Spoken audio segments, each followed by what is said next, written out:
La estrategia de Montiel, Maude y Pastor también incluía seducir a exgobernadores, hombres de diversos grupos y con contactos políticos fuera del Estado de México e incluso en el extranjero.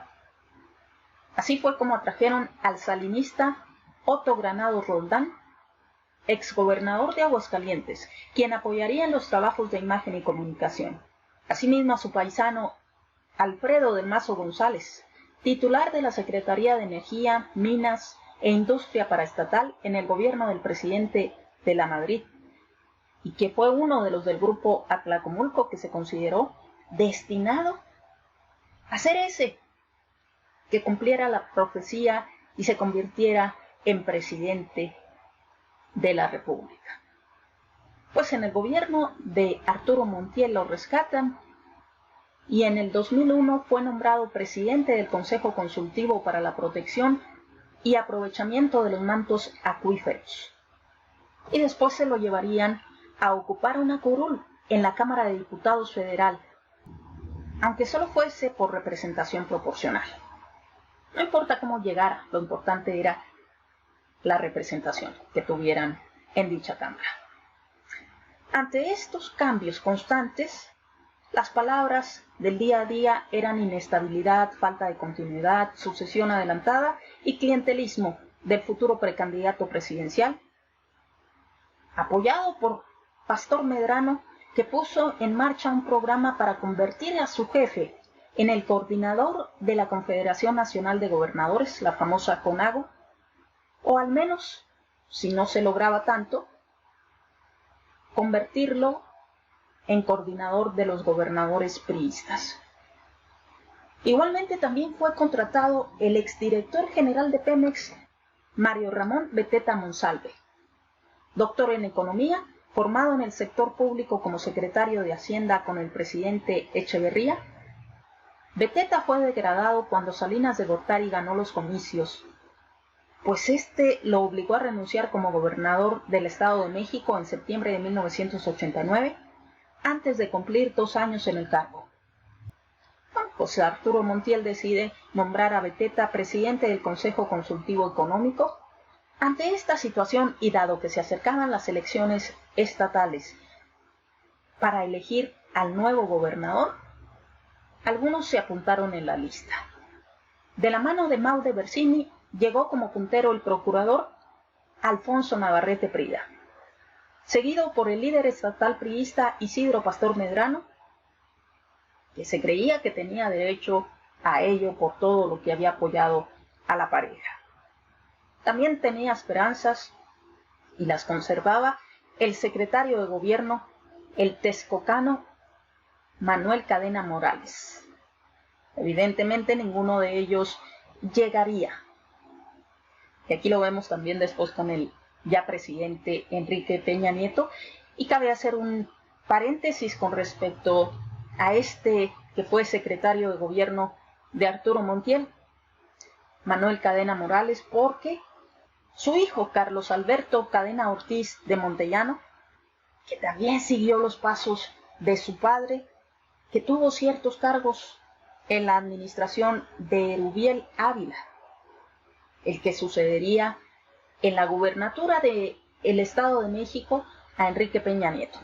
Fue secretario del Medio Ambiente y del Trabajo, y en este reportaje de la revista Proceso se mencionó que es propietario, que era o es propietario de un departamento en la Torre Trump de Hollywood Beach, Florida. El costo de ese departamento en esa zona exclusiva fue de $1.435.000. Este Carlos Alberto ya había tenido un cargo en el gobierno de Enrique Peña Nieto, donde ocupó la Secretaría de Desarrollo Metropolitano. Y para el 2007 fue diputado local priista. Bueno, pero estos eran los 3 nombres pues que circulaban más en el ambiente para sustituir al jefe Arturo Montiel. ¿Qué pasó pues? ¿Por qué se les olvidó el sobrino del gobernador? Por su historia modesta, porque pocos se fijaron en sus antecedentes familiares, porque todavía menos hicieron notar su ascendencia directa con 5 exgobernadores, porque la mayoría cometió el error de verlo como el subordinado y eterno sumiso sobrino de Montiel, y porque nadie lo tomaba en serio excepto su amigo y camarada Luis Enrique Miranda, el secretario de Finanzas y negociador inmobiliario del gobernador. El ascenso de Enrique Peña Nieto fue silencioso y discreto. No siempre estar en el anonimato es negativo, porque eso permitió a Enrique Peña Nieto evitar el golpeteo constante e interno de Pastor, Medrano, Navarrete Prida y de otros aspirantes visibles como el empresario Carlos Hank Ronk. Así que Peña Nieto, alejado de las miradas indiscretas y sin un perfil delineado en la sucesión, quedó a salvo de la contaminación representada por el líder nacional priista Roberto Madrazo Pintado. Cuando en enero del 2005 Peña Nieto presentó su registro como candidato único del PRI a gobernador del Estado de México, llevaba casi 2 décadas en el sector público y adoptó una nueva actitud. Este joven atlacomulquense, egresado de la Universidad Panamericana en la Ciudad de México, era un desconocido de una familia política, cuyos secretos son la disciplina, la unidad, la lealtad y el silencio. Su meteórico ascenso en el gobierno de su tío Arturo Montiel, en el que tuvo la Secretaría de Finanzas del Estado de México, y de ahí en el 2003 se convirtió en diputado en el Congreso del Estado y fue coordinador de los diputados priistas, y estando en ese cargo es donde pediría licencia para ser candidato a gobernador. En virtud de su origen es que no debió de haber impresionado a muchos el hecho de que fuera el candidato a suceder a Arturo Montiel. Revisando el acopio de apellidos de la realeza en la gobernatura, él los reunía todos desde 1942. Ninguna estirpe lo podía igualar, ni siquiera la directa de los del Mazo, ni la del multimillonario Hank Ron. Cualquiera que haya sido su imagen, una mirada a la historia de sus apellidos habría bastado para convertirse en una señal de que Peña estaba metido en la pelea desde el primer minuto del 16 de septiembre de 1999, cuando su tío asumió la gubernatura del estado. Nada más era cuestión de pulirlo y de prepararlo para el cargo. A pesar de su, entre comillas, ilustre origen, Enrique Peña Nieto era un político sin dinero para financiar una campaña en la que además se encontraba muy por debajo de su rival panista Rubén Mendoza Ayala. Su padre, el ingeniero Enrique Peña del Mazo, funcionario de mando medio, laboró durante décadas en la Comisión Federal de Electricidad, tanto en el Distrito Federal como en el Estado de México. No era millonario. Su mamá, Socorro Nieto Sánchez, provenía de una familia con más recursos, pues el padre de esta había sido alcalde de Atlacomulco y próspero comerciante. Tuvo negocios en Toluca, entre ellos una concesión de Pemex.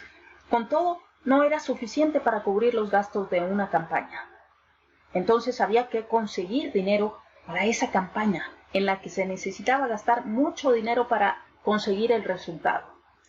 Así pues se fue encaminando Peña Nieto lentamente hacia la candidatura de la gubernatura.